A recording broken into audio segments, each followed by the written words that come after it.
You're crossing the line. I give the orders here! Sir, she's had it. Bring up! The sound came first. 3 heavy impacts. Concrete. Fast.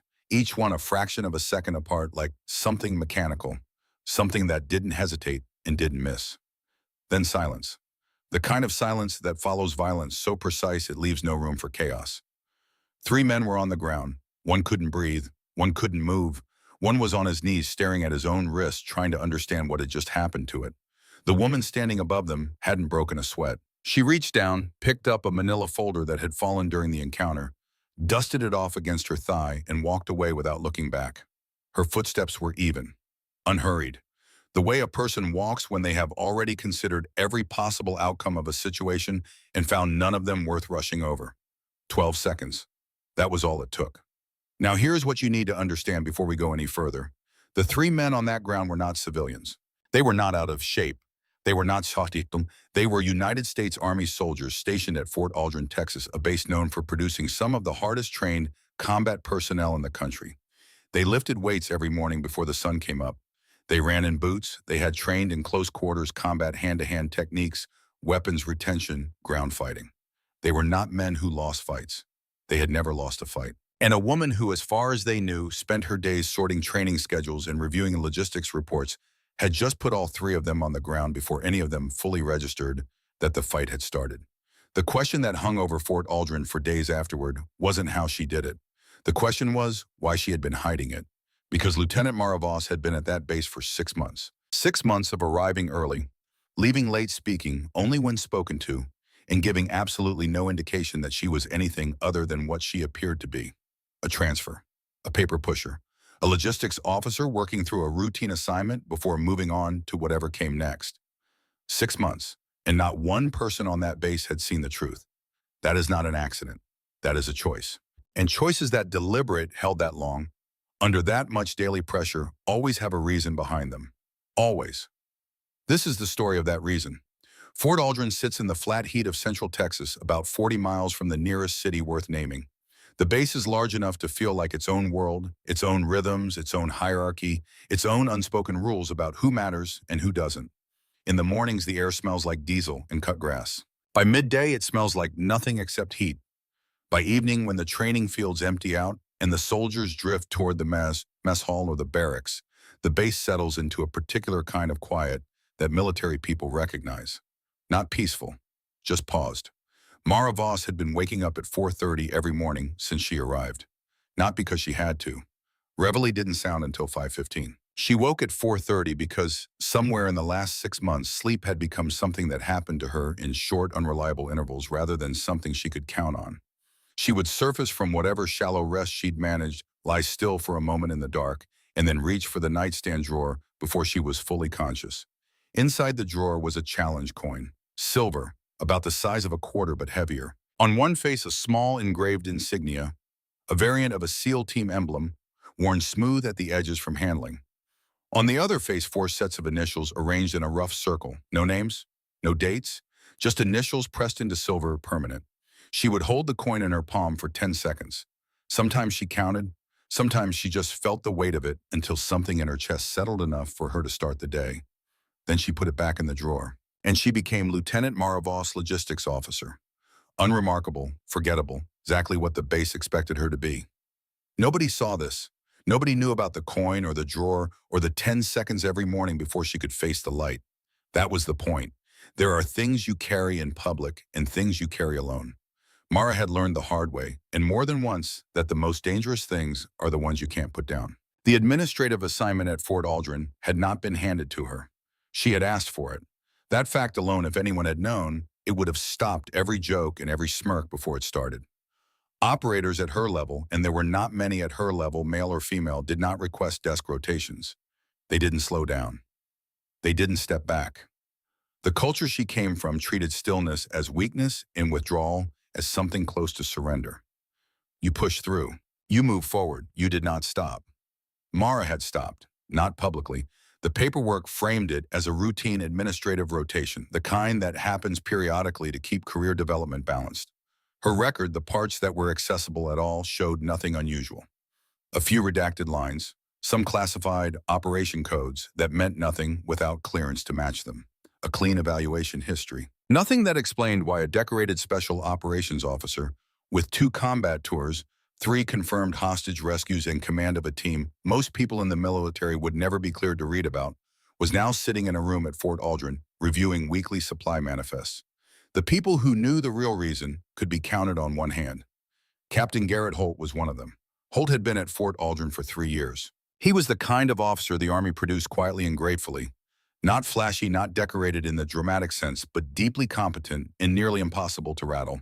He had a way of standing in a room that made younger soldiers feel like everything was probably going to be fine, even when it wasn't. He'd seen enough to know that the most dangerous people are usually the quietest ones in any given room. And he had known from the moment Mara arrived exactly what she was carrying. He had served adjacent to her world, not in it. He knew enough to understand the weight. He also knew better than to try to lift it for her. On the morning of the day everything changed, Holt found Mara in the base gymnasium at 5:45. She was stretching near the far wall, methodical and precise, the way surgeons prep before an operation. Nothing wasted, nothing hurried. She was wearing a gray PT shirt, no insignia, and she looked to any casual observer like any other officer running through a morning routine. Holt crossed the gym floor and stopped a few feet away. "Assessment rotation starts today," he said. "Training field 0900. You need anything before then?" "No," she said without looking up. He nodded. He was about to turn and go when he stopped and said one more thing. Not to her exactly. More to the space between them, in the way people say things they have been carrying long enough to need to set down somewhere. "Strayer's people have been watching the file," he said quietly. "I thought you should know." Mara didn't pause in her stretching. I know, she said. He looked at her for a moment. She already knew. He had suspected as much. Colonel Edmund Strayer had been the operational oversight commander the night in Syria, positioned at a forward command element 40 miles from where her team was working when everything fell apart. He had issued the general withdrawal order. He had reasons to want the full account of that night to remain unwritten, and he had been watching her file from a distance for 6 months, with the patience of a man who operates through systems rather than through presence. She had chosen Fort Aldrin partly because it was small enough, unremarkable enough that staying beneath his threshold of concern was manageable. She hadn't done anything with the knowledge that he was watching. She wasn't ready to. That time would come when it came. Holt left without another word. He had reached the gymnasium door when 3 soldiers pushed through it from the other side. Loud. Already performing for each other before they'd fully entered the room. Holt recognized them. They had transferred in 4 days ago and had already managed to generate more friction than most units produced in a month. He watched them clock Mara, watched the smirks move between them like a current. He didn't speak to them. He simply looked at them for one flat second, the way a man looks at something he has already assessed and found to be someone else's problem for the moment. Then he walked out. That in its own way was a warning. They just didn't speak the language yet. Sergeant Jake Rourke had arrived at Fort Aldrin with a reputation that preceded him like noise. He was 28 years old, broad through the shoulders, and carried himself with the particular confidence of a man who had never been seriously challenged and had mistaken that for proof of superiority. He was strong. He was fast. He was genuinely talented at several things that mattered in a military context. He was also loud, casually dismissive of anyone he decided didn't belong, and completely incapable of reading a room. In another life with different losses, he might have grown into something impressive. In this life, he was still running from something he hadn't yet admitted to himself. Inside the left pocket of his uniform jacket, folded once and slightly creased at the corners, was a photograph, his brother Sean, taken 3 years ago at Sean's graduation from advanced training. He was grinning in the photograph the way young men grin when they believe in their own futures. Jake had been standing next to him that day. He remembered the weight of his hand on Sean's shoulder and the way Sean had leaned into it slightly, like he still wanted big brother approval even at 23. Sean Rourke had been dead for 2 years. The official cause was listed as hostile contact during a night patrol, a roadside ambush in a region that doesn't make the news anymore, carried out by people who won't be named in any public report. It was the kind of death that happens in corners of conflict. The American public has long stopped paying attention to, which made it in a particular and brutal way even harder to process. Sean hadn't died in a moment anyone would remember. He had died in a moment that most people would never know existed. Jake had processed this the way some people process unmanageable grief, by converting it into something that felt more like action. He looked for answers. He looked for someone to hold accountable. and 8 months before Sean's death, digging through old training documents that had passed through channels available to his security clearance, he had found something that lodged in him like a splinter he couldn't reach. A deployment authorization. A mission order from 2021, signed at the command level by an officer with the last name Voss. Jake wasn't a careful reader of documents under the best of circumstances. Under grief, he was worse. He pulled the name out of context, matched it to the general timeline of events he'd constructed in his head, and built a story around it. The story wasn't accurate, but it felt accurate, which for 2 years had been enough. When he walked into Fort Aldrin and heard the name Voss attached to a woman in a logistics rotation who looked like she'd never seen a combat theater in her life, something in him locked into place with a click he could feel in his jaw. Corporal Trent Calloway was 25 and operated primarily as Jake's audience. He had a fitness channel with a modest following and an instinct for filming things before considering whether they should be filmed. He wasn't mean-spirited in any deep sense. He was just young enough and unserious enough to follow momentum wherever it led, and Jake generated a great deal of momentum. Trent held his phone the way some people hold a shield, always slightly raised, always ready. Private Owen Briggs was the youngest, 22. Quiet in a way that was different from Mara's quiet, where hers was controlled, his was uncertain, still forming. He was physically capable, technically solid in his training, but he hadn't yet found the interior scaffolding that turns a capable person into a reliable one. He'd been drawn into Jake's orbit because Jake projected certainty, and Owen was still at the age where certainty in someone else feels like safety. On his first morning at Fort Aldrin, before any of the trouble started, Owen had done something none of the others noticed. He had seen the tattoo on Mara's left wrist. It was small. Most people wouldn't recognize it. A variant of an insignia used by a specific SEAL unit, not the standard emblem, but a modified version that marked membership in something more particular, more restricted.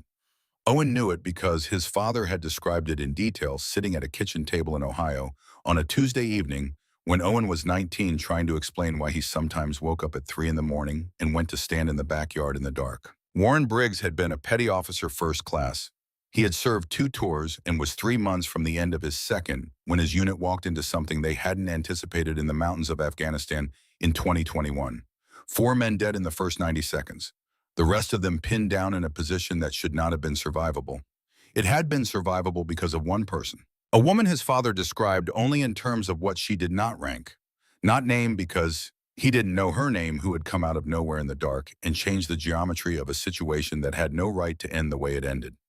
His father's unit had come home. All of them. Every man still breathing when it started was still breathing when it was done. Warren Briggs had talked about that woman exactly twice in Owen's memory. Both times he had stopped partway through and gone quiet in the particular way that meant the words had run out, not the feeling. Owen had enlisted 2 years after that kitchen table conversation. He had requested Fort Aldrin specifically after a careful and patient search through available records that was just barely within the limits of what his clearance allowed. He had found a reference to an operation in Afghanistan in 2021. He had found a partial unit designation. He had found eventually enough. He hadn't been certain until he saw the tattoo on Mara's wrist that first morning. He hadn't said a word to anyone. What Owen did with certainty was different from what Jake did with it. Owen sat with it. He turned it over. He tried to figure out what the right thing to do with it was. And while he was still figuring that out, Jake was already building towards something that Owen could feel coming and didn't know how to stop. The week leading up to the confrontation had its own rhythm. Jake and Trent had taken to positioning themselves wherever Mara was visible, the gym, the mess hall, the outer training corridors, and making comments. Never quite loud enough to be formally actionable, always carefully calibrated to land just below the threshold of anything that would require a superior to step in. It was a practiced skill, the kind that develops in people who have spent time testing the edges of what they can get away with. Mara gave them nothing, not a glance, not a reaction, not a single indication that she heard any of it. This was, from Jake's perspective, infuriating. He had expected something embarrassment withdrawal, maybe an attempt to report it that he could then dismiss. What he got was nothing. An absolute wall of indifference so complete it felt irrationally like contempt. It escalated his conviction that she was exactly the kind of officer he despised.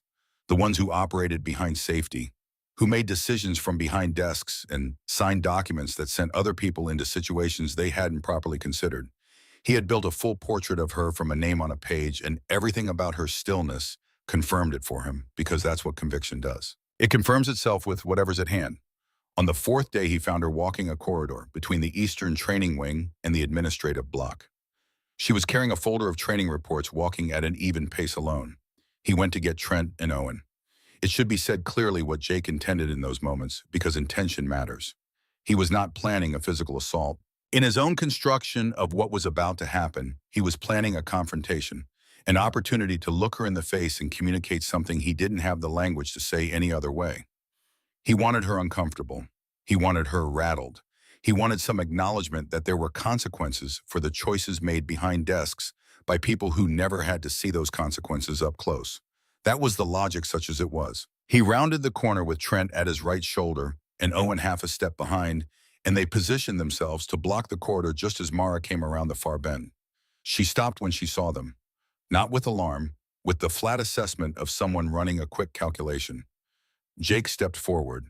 "Well," he said, letting the word carry everything he meant it to carry, "Lieutenant Voss, where are you headed in such a hurry?" She looked at him, not through him, not past him, directly at him, in a way that some men describe afterward as the moment they first understood something was wrong with their assumptions, though they can rarely explain exactly what changed. "Move," she said. One word. Quiet. Even.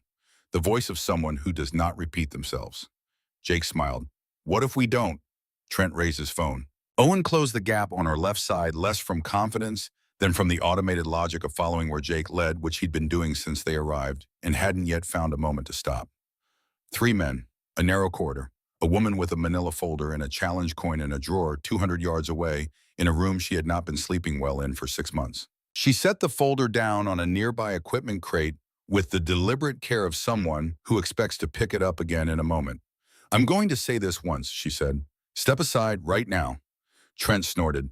Jake shook his head slowly, still performing for an audience that was mostly himself. Owen stood very still and felt something cold move across the back of his neck. An instinct he didn't yet have the experience to name, though it was the same instinct that keeps animals at the edges of clearings. She had given the warning 3 times. She had been explicit about her preference for a peaceful outcome. What happened next was not a failure of restraint. What happened next was a response. She moved at the exact moment Jake shifted his weight forward. Her palm connected with Trent's wrist before he'd consciously registered her motion, a snapping redirect that sent his phone spinning into the wall. Her elbow followed in the same continuous arc. Trent's breath left him, and he folded both hands, going to his chest, sliding down the wall to the floor. Jake grabbed for her arm. She wasn't where his hand expected her to be. She had already moved inside his reach. It happened so fast and with such complete economy of motion that it looked less like fighting and more like water finding the lowest point. Her knee came up. Jake went down like something structural had failed in the center of him, both hands on the floor, unable to make his lungs cooperate. Owen swung. It was a panicked swing wide and committed in the wrong direction because she was no longer where she'd been when he initiated it. She caught his wrist at the apex, turned it with a precise rotation that used his own momentum to bring him to his knees. She guided the landing, controlled it, one hand behind his neck, lowering him with a firmness that was also undeniably a form of care, preventing the kind of fall that breaks things. She held the position for 1 second. Her mouth was close to his ear. "Don't ever engage someone you haven't assessed," she said quietly. "You could have broken your wrist. Or worse." She released him and straightened. 12 seconds. The corridor was silent except for Jake trying to breathe and Trent making small, stunned sounds against the wall. Mara stood in the middle of the aftermath, the way a person stands after carrying something heavy up a long flight of stairs and setting it down at the top. Not triumphant, not relaxed, just finished. Her breathing was measured. Nothing on her face had moved into the range of satisfaction. She picked up the folder from the equipment crate. Jake looked up at her from the floor. His voice, when it came, was raw in a way that had nothing to do with physical pain. "What the hell are you?" She looked at him for a moment. There was something in her expression, not cruelty, not contempt, something that was almost, if you looked carefully, the beginning of recognition, as if she were seeing past the performance of him and finding something underneath it that she understood in a way that wasn't entirely comfortable for her. "I told you to move," she said. She looked at all 3 of them. Her voice didn't change in volume, but it changed in weight. "I'm not a logistics officer. I'm not an observer. And I am not here because I didn't know how to do anything else." She let a moment pass. "Report to Captain Holt. Tell him what happened here. He'll know what to do." She walked to the end of the corridor, turned the corner, and was gone. Trent's phone was still on the floor, its screen cracked across one corner. He stared at it for a long moment. Then he looked at Jake, who was still on his hands and knees, still working on breathing, and for the first time since they'd arrived at Fort Aldrin, Trent didn't know what to say. Owen sat back on his heels and looked at his wrist, at the place her hand had been firm and precise and completely in control. He thought about his father standing in the backyard in the dark in Ohio. He thought about the tattoo on her left wrist and everything it meant. He thought about the coin-shaped weight he'd noticed once briefly when her jacket shifted wrong. He didn't say anything either. Outside on the far training field, the Texas morning was loud with the sound of the day going forward. Trucks, drill cadence from somewhere east, the ordinary noise of an ordinary base doing its ordinary work. And inside that corridor, 3 soldiers sat in the wreckage of an assumption that had seemed right up until 12 seconds ago completely solid. The base didn't sleep that night, not really. Word moved the way it always moves in a closed environment, in fragments, in whispers through mess hall conversations that stopped when certain people walked by and started again as soon as they were out of earshot. 3 soldiers, a woman, a corridor, 12 seconds. By evening, the number 12 had taken on a quality it doesn't usually have. People repeated it the way you repeat a detail that doesn't fit the shape of the story you thought you were inside. In the administrative wing, a lamp was still on in Captain Garrett Holt's office at 9:45. He was not reading the incident report in front of him for the first time. He was reading it for the third. The report itself was straightforward. 3 soldiers, 1 officer, an unprovoked attempt to intimidate a response that was proportional in the sense that no one was seriously injured. Holt had written more complicated reports about smaller events. There was one detail he had not included in the version he filed upward. A small thing. The kind of small thing that either means nothing or means everything, depending on what else you know.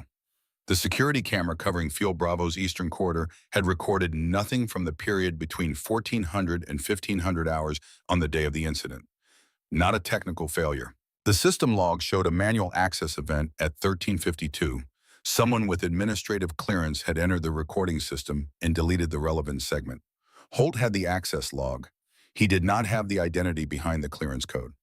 The code routed through a Pentagon-level account that his current authorization couldn't reach. He noted it. He filed it in the part of his mind reserved for things that haven't yet revealed their full shape. He said nothing to Mara about it that evening because she had enough to manage, and because whoever had deleted that footage had done so for a reason that would make itself known without requiring him to chase it. In his experience, the things people try to erase are the ones that resurface with the most force. He initialed the report, set it aside, and turned off the lamp. In Barracks C, in the room he shared with Trent Calloway, Jake Rourke sat on the edge of his bunk at 11:15 with his phone in his hand and his brother's photograph on the mattress beside him. He had not spoken since they left the corridor. Trent had filled the silence with nervous energy, pacing, checking his cracked phone screen, making half-formed observations that trailed off before they reached any conclusion. Eventually, Trent had gone quiet too, and then he had gone to sleep because Trent processed difficulty by moving away from it as fast as possible. Jake did not have that ability.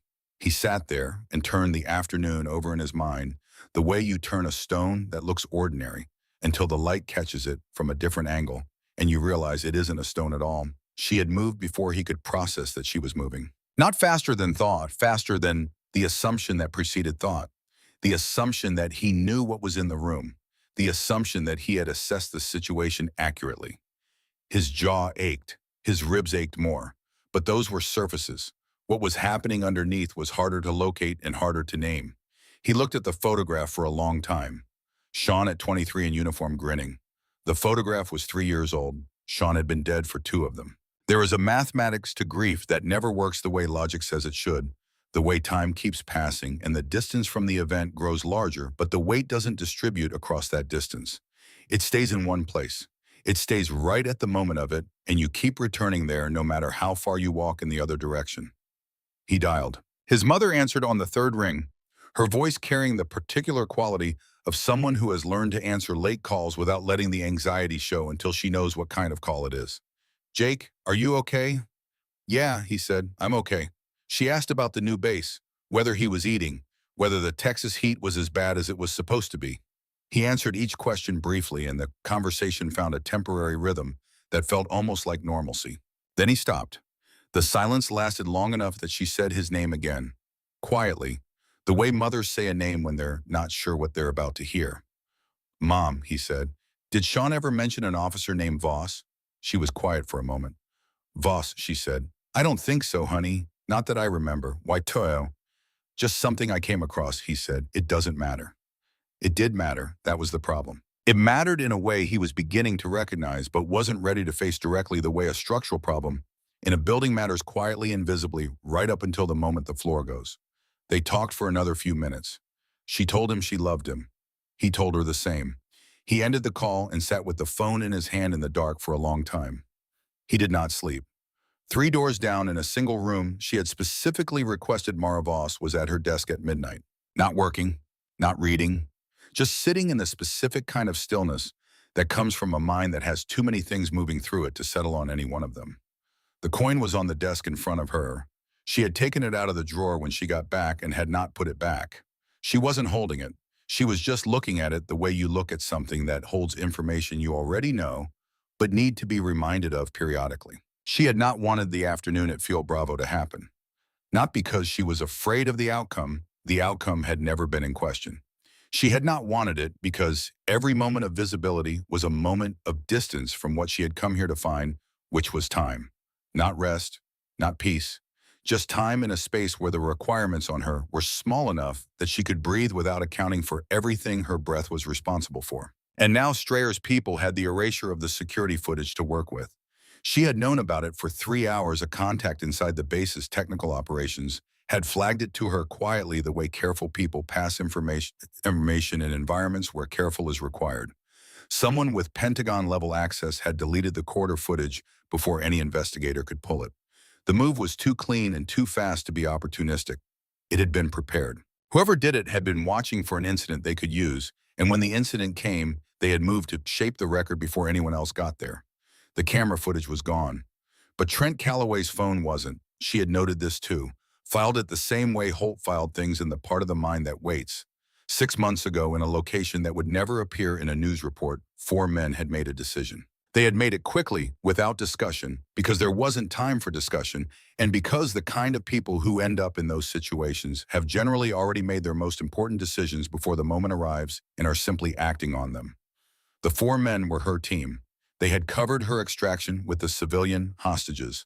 They had held a position that could not be held for as long as it needed to be held. They had not survived. She had. The coin had 4 sets of initials on its face because there had been 4 of them.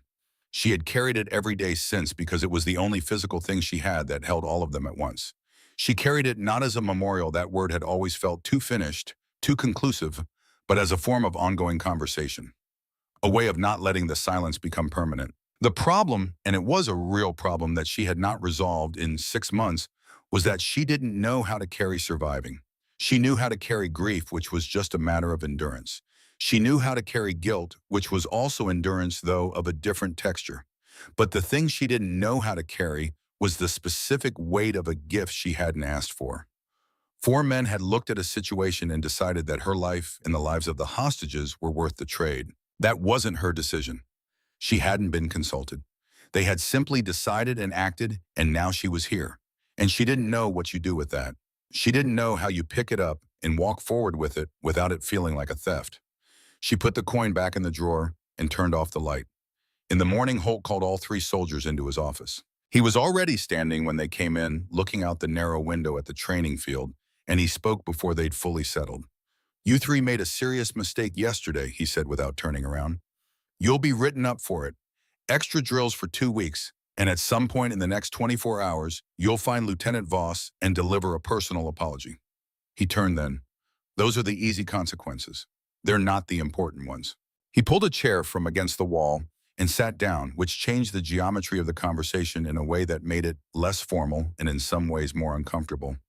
"Rourke," he said, "stay after the others go. There's something I need to show you." Trent and Owen left. Jake remained. What happened in the next 15 minutes was quiet. Holt didn't raise his voice once. He pulled up documents on his screen records that required certain clearances to access, and Holt had worked carefully to access them because he had suspected since Jake arrived that something was lodged in the man that was going to cause damage if it wasn't drawn out cleanly. He showed Jake the deployment authorization from 2021. The full document, not the fragment Jake had seen. The signature at the bottom read, Colonel Marcus T. Voss. not lieutenant, not Mara. A colonel with 22 years of service who had retired in 2022 and had no relation to the woman Jake had been constructing a case against in his head. Jake stared at the screen. Holt let him stare. He didn't explain, didn't elaborate, didn't make it easier by adding words to the space that Jake needed to sit in. Then Holt pulled up a second document. Sean Rourke's operational history. The mission that fell under the 2021 authorization was a training support exercise. Sean had not been assigned to it. Sean had been in a different unit in a different theater for 8 months after that date before the night patrol that ended in the ambush, that ended in the particular silence Jake had been living inside ever since. No connection, no overlap, no thread between Mara Voss and the night his brother died that was anything other than a name pulled from a document by a grieving man looking for something to hold responsible. Jake put both hands flat on his knees. He didn't speak for a long time. "How long have you known?" he finally asked. "Long enough," Holt said. "I needed you to be ready to hear it." Jake looked at his hands, the same hands that had reached for Mara in that corridor, the same hands that had held his brother's photograph in the dark the night before, arranging grief around a story that turned out to be wrong. 2 years, he said. It wasn't a sentence. It was just the number placed in the room to be looked at. "Yeah," Holt said. "There is a particular kind of silence that follows the removal of a load-bearing wall from a structure that has been organized around it. Everything shifts. Nothing falls immediately. The remaining pieces hold each other up, out of habit, but the shape of the space is permanently different." Jake sat in that silence for a while. Holt led him. Eventually Jake stood up, nodded once at nothing in particular, and walked out. Holt watched him go and thought about the things that happen to people when they convert grief into certainty too quickly and carry it too long. It wasn't uncommon. It wasn't even in the deepest sense a character flaw. It was what loss does to the parts of us that can't bear uncertainty. It reaches for narrative, for cause, for something to point at. The problem is that pointing at the wrong thing doesn't release the pressure. It just displaces it until the displacement can't be sustained. He hoped Jake would figure that out before he ran out of people to displace it onto. 2 days passed. On the morning of the third day, Owen Briggs knocked on the door of the administrative block where Mara kept irregular hours. He was alone. He had his hands in his pockets and the expression of someone who has rehearsed something enough times to know that the rehearsal won't survive contact with the actual moment. She looked at him from the doorway, said nothing. "Could I have a few minutes?" he asked. She considered him. Not unkindly, but not with warmth either, with the evaluating look of someone who has spent a long time deciding who gets accesses and who doesn't, and takes that decision seriously. She stepped back from the door. He came in. The room was spare. A desk, a chair, a small window with a view of the eastern training fields. Nothing on the walls, nothing personal, visible anywhere. She had made sure of that. He stood near the door. She sat on the edge of the desk, arms loosely crossed, and waited. "I recognize the tattoo," he said. "The first day, on your wrist." Something shifted in her expression. Not dramatically, just a small tightening around the eyes. "My father is Warren Briggs," Owen said. "He was petty officer first class. He was in Afghanistan in 2021 with a unit that walked into an ambush in the mountains. 4 men in his unit died in the first 2 minutes. The rest of them should have died too." He paused. "They didn't." He stopped talking. The room was very quiet. "He told me about it twice," Owen continued. "He never said your name. He didn't know it. He just said there was a woman who came out of the dark and changed what was going to happen. He couldn't explain it exactly. He said she changed it." Another pause.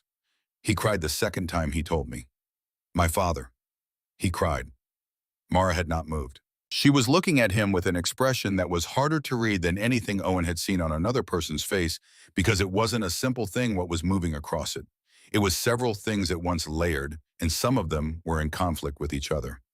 "I enlisted because of him," Owen said. "Not only because of him, but partly. I put in the transfer request for Fort Aldrin because I found enough in the records to think you might be here." He met her eyes. "I didn't have a plan. I didn't know what I was going to say. I just needed to be somewhere near the person who gave my father a reason to come home." He looked at the floor.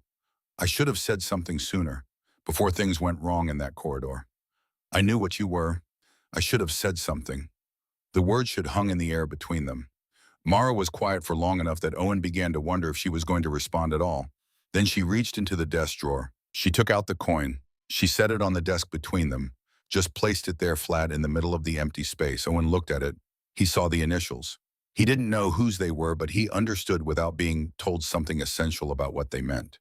He understood it the way you understand something that was explained to you before you had the words for it, and the object in front of you finally gives you the shape that was always trying to form. He didn't reach for it. He just looked. Your father is alive, Mara said. Her voice was even, but even was doing a great deal of work. Yes, Owen said. He went home. Yes. She looked at the coin, then at Owen.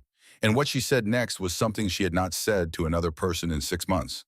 Not to Holt, not in any of the check-in calls she'd taken from the one Pentagon contact who knew the real shape of what had happened in Syria. She had not said it because saying it required a form of trust.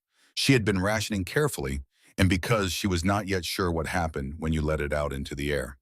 There were 4 of them, she said. My team, in Syria, 6 months ago. Owen didn't move. The situation went the way situations sometimes go when the intelligence is incomplete and the variables shift faster than the plan accounts for. We had the hostages, we had an extraction route, and then we didn't. She paused. Not for effect, because the next part required that she locate it accurately before she could speak it. They made a decision, all 4 of them. There wasn't a vote. There wasn't a conversation. I think they had already decided in that way people decide things before the moment arrives when they first understood what the situation was becoming. She stopped again. They covered our exit, mine and the hostages. They held a position that couldn't be held, and they held it long enough. She picked up the coin, held it in her palm. They gave me this, she said. Coming home, being here. I keep waiting for it to feel like what it is, which is a gift. Something people who love their work and each other decided to give me. She looked at her hand. Mostly it feels like something I stole. Owen had not moved. He was very still in the way that young people are still when they understand they are in the presence of something bigger than they have context for, and the right thing to do is not interrupt it. Your father went home, Mara said quietly, because that was the point. That was always the point. The point isn't which specific person survives. The point is that somebody does, that the night doesn't win. She closed her hand around the coin. I know that. I know it here. She touched the side of her head. Getting it to register here is taking longer. She touched her chest. Owen looked at her. My father still goes outside in the middle of the night sometimes, he said. Stands in the backyard. My mother told me he thinks she doesn't know. A pause. He's not broken. He's not ruined. He just has something in him that the normal hours of the day aren't big enough to hold. So he goes where there's more room for it. Mara looked at him. Something in her face had shifted, not collapsed, not softened into vulnerability, but opened slightly like a window in a room that has been closed too long. You came all this way, she said, to thank someone your father never named. He didn't need to name you, Owen said. He named what you did. That was enough. She put the coin back on the desk, not in the drawer this time, left it there between them in the light. They sat together in the quiet for a while after that. Outside, the training field was filling with the noise of the mid-morning session. Inside the room, something that had been sealed for 6 months had been, if not opened, at least confirmed to have a seam. That was more than Mara had allowed herself in a long time. Owen left an hour later. He paused at the door. For what it's worth, he said. I think they chose well. He left before she could respond. She sat in the quiet after he was gone and picked up the coin again. She turned it over slowly, looking at the 4 sets of initials. For the first time in 6 months, she was thinking of them not as casualties to be accounted for, but as men who had wanted something specific and had found a way to have it. They had wanted the people they were responsible for to make it out. They had. She would not have chosen it given any other option. But they hadn't been asking what she would choose. They had been acting on what they had already decided mattered most. The weight of the coin felt different. Not lighter. Different in kind. Less like evidence and more like something she had been asked to hold. She put it in her shirt pocket, not the drawer. That afternoon, Jake Rourke found her on the far side of the eastern training field. He had been looking for her since morning, with the deliberate hesitation of someone who needs to do something and is not yet sure he knows how. He had what he wanted to say in rough form, but the rough form kept showing him problems it couldn't resolve. And by the time he found her sitting on an equipment bench with a training report balanced on her knee, he had stopped trying to resolve them. He walked over and sat down on the other end of the bench without asking, because asking felt like it might make it easier for her to say no. She looked at him. She didn't move away. He looked at the training field for a long moment. Holt showed me the documents, he said. She said nothing. The man who signed the authorization. Marcus Voss. I saw the name and I built something around it. I held it for 2 years like it was solid, like it was real because it felt better than the actual thing. He stopped. Sean died in an ambush. It was nobody's plan. It was nobody's decision. It was just the thing that happened that night in that place to those people. And I couldn't live with the actual thing, so I found a story that had a person in it that I could be angry at. He looked at her for the first time. That person wasn't you, he said. I know, she said. I'm telling you anyway. I know that too. He nodded slowly. He looked back at the training field. 2 years, he said, not with drama, just placing it in the open air. I wasted 2 years being wrong about something. I could have been missing him. Instead, I was looking for someone to blame. There was a long silence. Grief doesn't run on logic, Mara said finally. It runs on pressure, and it goes wherever the pressure finds an opening. You built something to hold it. The thing you built was wrong, but the grief underneath it was real. Don't confuse the two. He looked at her. I came at you in that corridor, he said, carrying all of that. You came at me and I put you on the ground, she said. It wasn't cold. It wasn't unkind. It was precisely accurate, which was somehow more honest than either coldness or kindness would have been. And then you stayed on the ground long enough for some of it to shift. That's not nothing. He almost smiled. He didn't because it still wasn't the moment for it, but she saw it at the edges of his expression and let it be there. I'm going to apologize properly, he said. Officially, I just needed to say this first. Separate from that.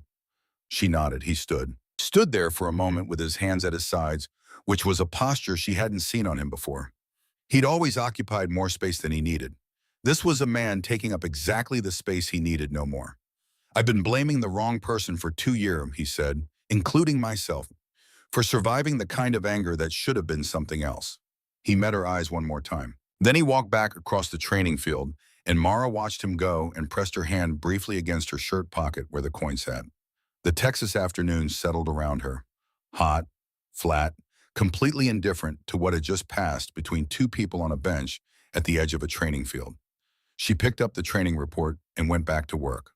A week passed quietly. That kind of quiet is deceptive. It feels like resolution when it is actually just the interval between one thing ending and the next thing arriving. Fort Aldrin went about its business. Drills ran, schedules held. The Eastern training field filled each morning with the sound of boots and cadence and the mechanical repetition that military routine requires and in its best moments provides. Mara ran the perimeter track at 5:15 every morning.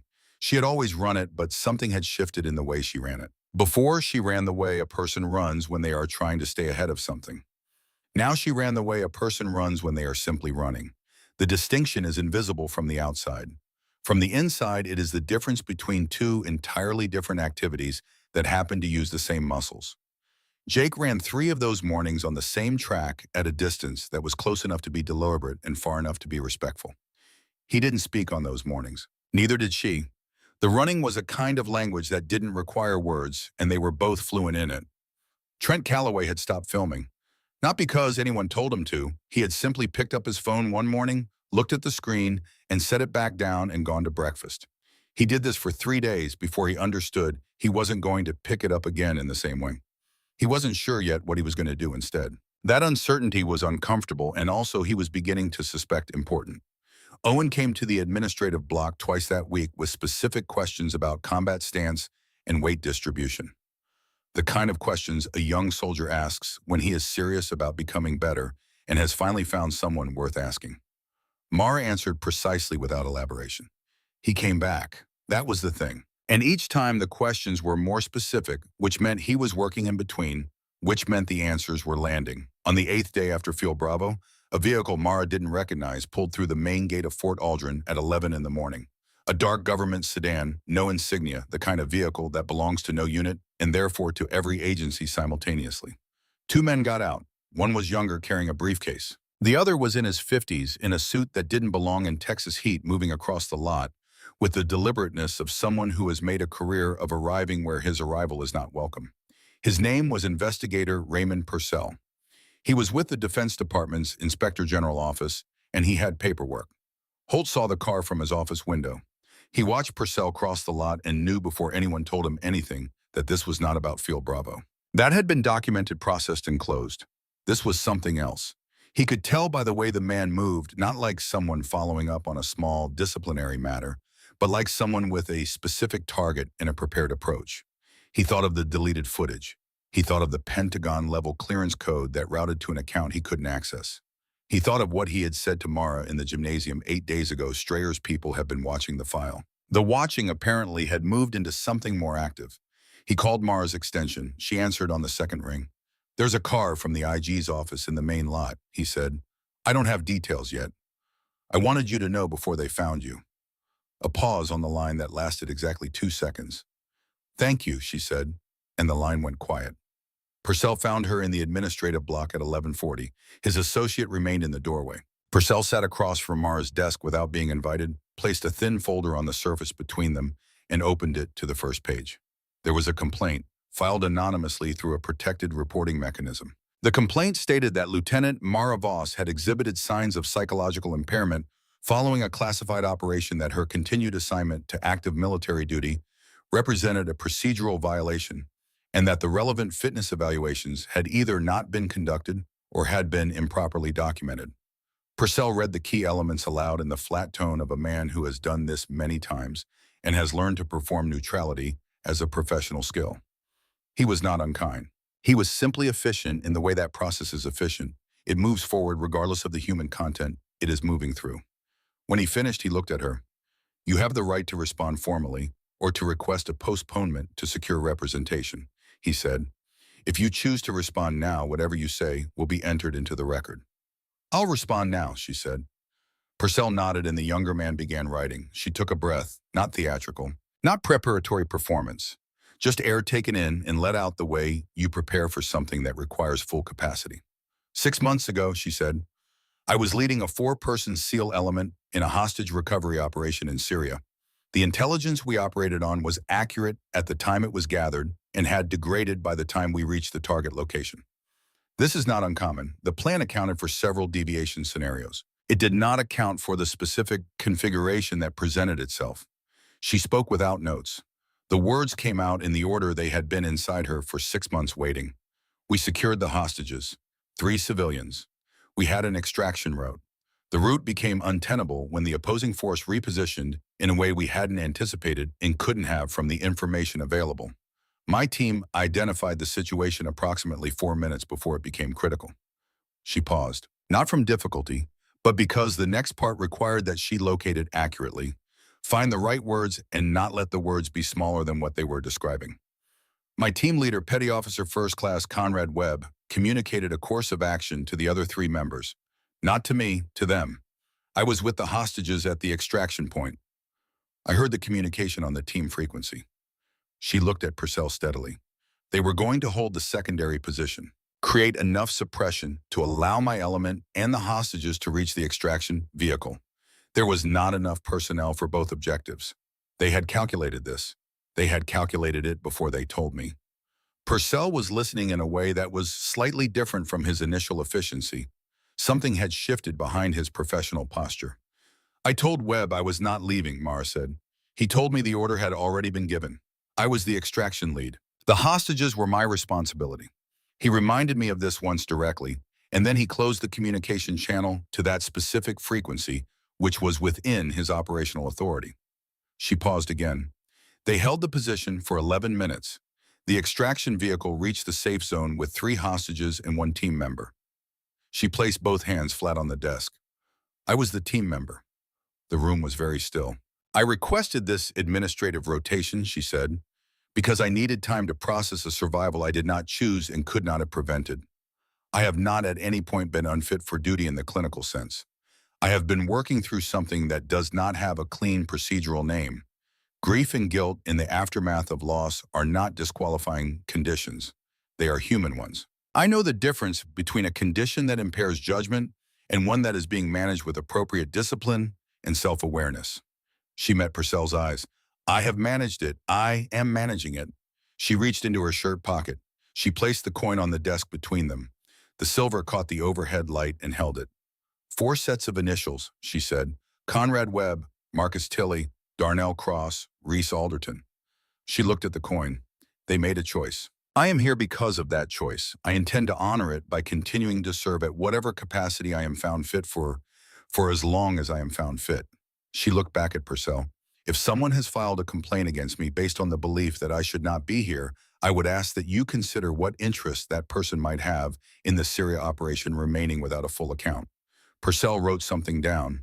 Then he asked a question that surprised her with its directness. Do you have a specific individual in mind? Colonel Edmund Strayer, she said. He commanded the oversight element for the Syria operation from a forward position. He issued the order for general withdrawal before the situation had fully developed. His order was the reason the extraction route became untenable when it did. If a full account of that night is entered into the official record, his decision-making will be part of that account. She let that sit in the room. That is not an accusation. It is context. Purcell looked at her for a long moment. Then he closed his folder. The hearing will continue tomorrow morning, he said. Thank you for your statement, Lieutenant. He left. His associate followed. The door closed. Mara sat alone in the room. The coin was still on the desk. She picked it up and held it closed in her hand, not looking at it, just feeling its weight, which was exactly what it had always been. She pressed it gently between her palms for a moment. She had said it out loud, all of it, in a room with a recording and a witness and a process that would carry it forward. Conrad Webb and Marcus Tilley and Darnell Cross and Reese Alderton were now part of an official record in a way they hadn't been yesterday. Their choice had been spoken into a formal space. She put the coin back in her pocket and went to find Holt. She didn't know yet what 3 people had done the previous evening. What she would learn the following morning was this. 3 separate documents had been delivered to the Inspector General's office through the formal submission channel. The first was a handwritten statement, 2 pages on standard lined paper from Sergeant Jake Rourke. It documented in plain direct language what had happened in the Field Bravo corridor. It described the 3 warnings Mara gave before responding. It described the precision of her response and the fact that she controlled the level of force with, in his words, more restraint than the situation required of her. It described his own role as the instigating party without softening this. He had written it at the small desk in his room the night before, with the photograph of Sean face down beside him. Not because he was trying to forget Sean, but because this wasn't about Sean. This was about something else entirely. He signed his name in full rank and serial number, and did not mention the conversation with Holt. He simply wrote what he had seen and what he knew to be true about the woman who had put him on the floor, and then told him something honest while he was still on his knees. The second was a digital submission from Corporal Trent Calloway. Attached was a video file, not fragmented quarter footage, but a separate clip captured from a wider angle before the confrontation escalated. It showed Mara approaching and stopping. It showed Jake blocking her path. It showed her speaking 3 times with a measured pause between each exchange, and it showed the moment she set the folder down with deliberate calm before anything physical occurred. The clip was 17 seconds long. Trent submitted it without narration, without a cover letter, without any of the performance that usually accompanied his relationship with recorded material. Just the file and his signature. He had not deleted the footage. He had almost deleted it twice. Both times he had stopped himself, and he understood now that some part of him had known all along that it would matter. The third was a statement from Private Owen Briggs, brief and precisely worded, informing the Inspector General's office that his father, Warren Briggs, formerly Petty Officer, First Class United States Navy, currently residing in Marietta, Ohio, was prepared to provide testimony regarding the conduct and character of Lieutenant Mara Voss if the investigation required it. Owen included his father's telephone number, the specific operation reference, and noted that his father's account was firsthand and that he had been waiting for an opportunity to give it for 3 years. 3 soldiers who had tried to corner a woman in a corridor, who had been put on the floor for their trouble, who had then moved through something uncomfortable and necessary, were now standing for her through the only channels they had. Not because anyone asked them to, not because they coordinated it. Each of them had made the decision separately in the same night without knowing the others were doing the same. That is the only way a decision like that is worth anything. Purcell reviewed the submissions the following morning before the continuation of the hearing. He was a thorough man and a fair one, and he understood what the 3 documents meant in aggregate, not just as evidence about a specific incident, but as a portrait of something that institutional processes rarely capture. A person's character witnessed from an angle that isn't friendly, which is the most reliable angle there is. The continuation hearing lasted 40 minutes. At the end of it, Purcell informed Mara that the complaint lacked evidentiary support and would not be sustained. He also informed her, without elaboration, that certain aspects of the matter warranted separate review, and that this review would not involve her directly. She thanked him. She meant it. Holt was waiting in the corridor outside when she came out. He looked at her with the expression of a man who wants very badly to ask something and is restraining himself with visible effort. "It's handled," she said. "For now." "Strayer," he said. "It wasn't a question. That would be my assessment." He leaned against the wall. He looked at the ceiling briefly, which was his version of a deep breath. "He's been careful for 6 months," Holt said. "Getting it into the official record changes what careful looks like for him," she said. "That was the point." "Yes," he nodded slowly. He started to say something else, then stopped, then said it. "You should have told me about the camera footage when you found out." She considered him. "Would you have let me handle the hearing the way I handled it?" A pause. "Probably not," he said. "Then I needed to handle it first," she said, "and tell you after." He looked at her for a moment with the particular expression of a man who has been correctly outmaneuvered by someone he respects. Then he nodded. "Get some sleep," he said. "I will," she said. It was the first time in 6 months she believed it when she said it. Colonel Edmund Strayer received a notification the following week that his decision-making in the Syria operation was being formally reviewed as part of a larger operational audit. The notification did not name sources. It didn't need to. He understood. He had been careful for 6 months, and careful had run out of road. The clearance code behind the deleted camera footage was traced through the IG office's own technical unit within 10 days. It led to an administrative aide who had been detailed to Strayer's office for 2 years and had access he should not have used. The aide cooperated. The record was reconstructed using Trent's footage and Jake's testimony, which together told a story more complete than the security camera would have provided anyway. Mara was not called back for further proceedings. The matter moved into channels that operated above her pay grade and for the moment without her involvement. She went back to work. 3 days after the hearing closed, a courier arrived at the administrative block requiring her signature. She signed for the envelope and sat with it unopened for an hour. Not from fear, from the particular deliberateness of someone who understands that some moments deserve more space than the pace of events usually allows. She opened it at her desk with the afternoon light coming through the narrow window, at a low angle turning everything the color of something almost remembered. The letter was from the Pentagon. 2 pages. The first was formal language about review processes and reinstatement procedures. The second was shorter. It offered her restoration of her command position, full reinstatement. SEAL team lead with a new element to be assembled at her input in the operational needs of the current deployment environment. She read it twice. Then she folded it carefully along its original creases, slid it back into the envelope, and placed the envelope in the inside pocket of her jacket next to where the coin rested. She sat for a while with both of them in the same pocket. The coin and the letter, the past and the possible future pressed against the same side. Then she stood up, pulled on her running jacket, and went outside. It was late afternoon, the best running hour in Texas because the worst heat had passed and the light was doing something extraordinary across the flat land, going gold and long, making ordinary surfaces luminous. She stretched briefly and started on the perimeter track, the same one she ran every morning. She ran at an even pace. The coin was in her pocket. The letter was in the other. Her breathing found its rhythm, which is the thing about running. Once the rhythm is there, the unsolved things find their right size rather than the wrong one. She was halfway around the second lap when she saw 3 figures near the edge of the field. Jake, Trent, Owen. They weren't waiting for her exactly. They were just there in the way people are sometimes in the right place without having planned it. Jake had a water bottle and was looking at the track. Trent had his hands in his pockets. Owen saw her first and said something quietly to the other 2. She didn't stop running. She came around toward them and slowed to a walk as she approached, breathing controlled. They looked at her. None of them spoke immediately. The silence between them had a quality that was entirely different from the silence of the corridor 3 weeks ago. That silence had been the silence of a situation about to go wrong. This was something that didn't have a convenient name, which usually means it's something true. Jake spoke first. "We heard the complaint was dismissed," he said, just saying it. "This morning," she confirmed. He nodded. Then he looked at her steadily. "I submitted a statement," he said, "about the corridor. I wanted you to know I did it because it was the right thing, not because anyone asked me to."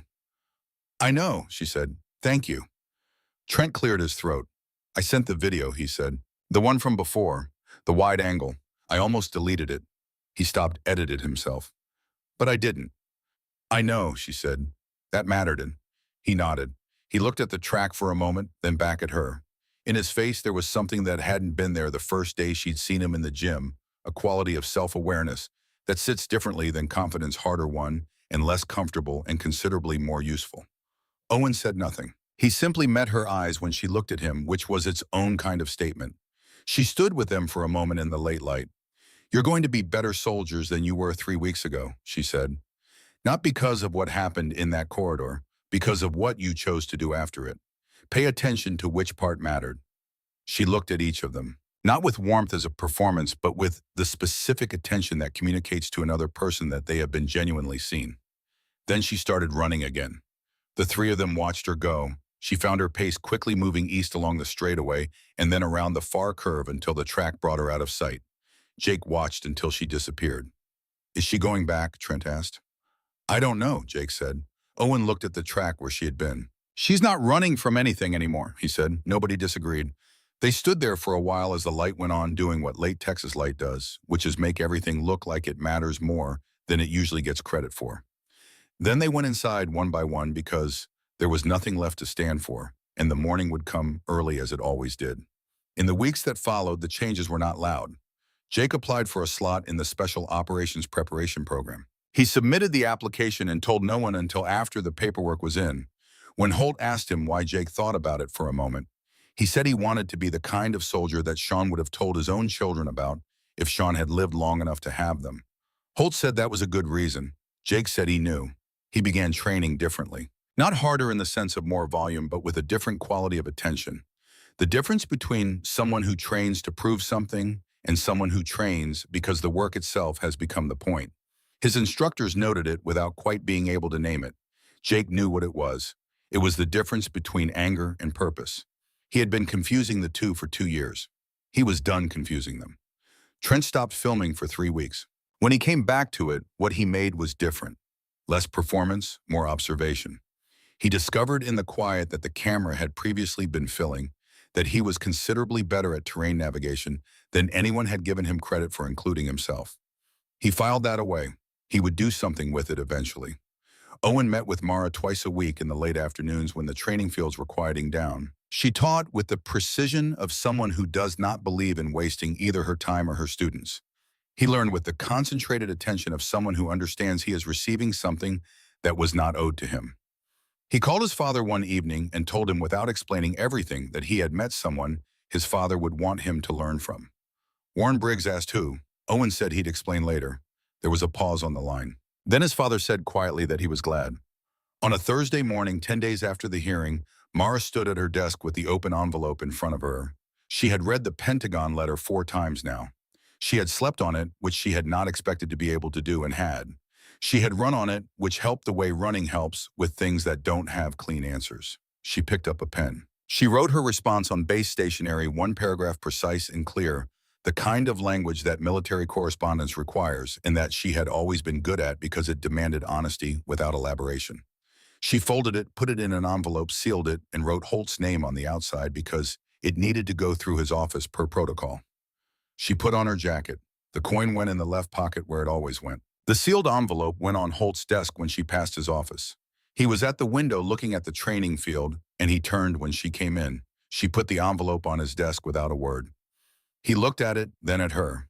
She left before he opened it. She went outside and ran the perimeter track in the early dark because it was still early and the day hadn't properly started and the track was empty and the air smelled like cut grass in the beginning of something. She ran the curve and the straightaway and the far curve and came back around to where she started, which is what a track does. It brings you back to the beginning so you can go again and again, each time carrying a little more of it in your body, a little more of what the distance has given you. She did not run like someone hiding. She did not run like someone being chased. She ran like someone who had decided in whatever private and specific way such decisions get made that the ground under her feet was worth covering. Holt read the response at his desk with his coffee going cold beside him, which he noticed and didn't mind. Outside his window, the flag went up. A drill cadence started somewhere east, young voices finding the rhythm. He read the letter once more, then set it down and looked at the track where she had been. He picked up the cold coffee and drank it anyway. She was out there still, one figure on the far curve, moving at the pace of someone who has somewhere to arrive and is no longer afraid of arriving. He watched until she came around the near straightaway and ran past his window without looking up, and then she was around the far curve again and gone. He forwarded the letter to the Pentagon contact as protocol required. He did not add a cover note. The letter spoke for itself. Mara's letters always had. The coin was in her pocket, 4 names pressed into silver, moving with her through the good early light. Conrad Webb, Marcus Tilley, Darnell Cross, Reese Alderton. She had carried them in a drawer for 6 months, taking them out each morning for 10 seconds to remember that the day was worth starting. She carried them in her pocket now, which is a different thing, closer, more present, available at any moment, rather than only at the beginning and the end. That is how it goes with the things that matter most. You don't get to set them down. You learn, if you're lucky, to carry them in a way that doesn't break you. You learn to recognize that the weight is not punishment. The weight is proof that what happened was real, and that the people who made it happen were real, and that you are here moving through a morning that is lit and cool and full of the particular promise that early light makes regardless of what came before. She ran another lap. And another. The base woke up around her lights in the barracks, the motor pool beginning its first sounds, the flag taut in the early wind. Some choices don't get announced. Some things you simply carry forward, one step at a time, into whatever morning is coming, because someone decided you should have it. And the best thing you can do with a morning like that is be worth the decision. Not in the grand sense, not in the sense that makes speeches or fills citations, in the daily sense. The sense of showing up and doing the work and being honest about what you can't do yet and clear-eyed about what you can, and treating the people around you with the seriousness that their own becoming deserves. That is what Mara Voss did. Not because it was easy, not because the coins stopped being heavy or the 4 names stopped being names of people who should have been somewhere else that morning instead of in silver. But because Conrad Webb had closed that communication channel with the particular authority of a man who had already decided, and she had been living in the aftermath of that decision for 6 months. And the aftermath was not punishment. The aftermath was the point. The base was fully awake now. She slowed at the end of the final lap and walked the last 100 yards, letting her breathing settle, her hand pressed against her left pocket, the way you press your hand against something real to confirm that it's still there. It was still there. She walked through the gate and into the day which was already asking things of her, which is what days do when you are finally willing to answer. What do we owe the people who gave everything so we could walk away? Not a question with an answer, a question with a life, a question you pick up and carry with you one morning at a time, in whatever way you can manage for as long as you have mornings to carry it through. That is what honoring the dead asks of the living, not grief without end, not guilt without resolution. Just the daily work of being worth the choice that was made in a corridor on a mountainside in the dark of a theater no one will ever name in a news report. Being worth it, and then waking up the next day and being worth it again.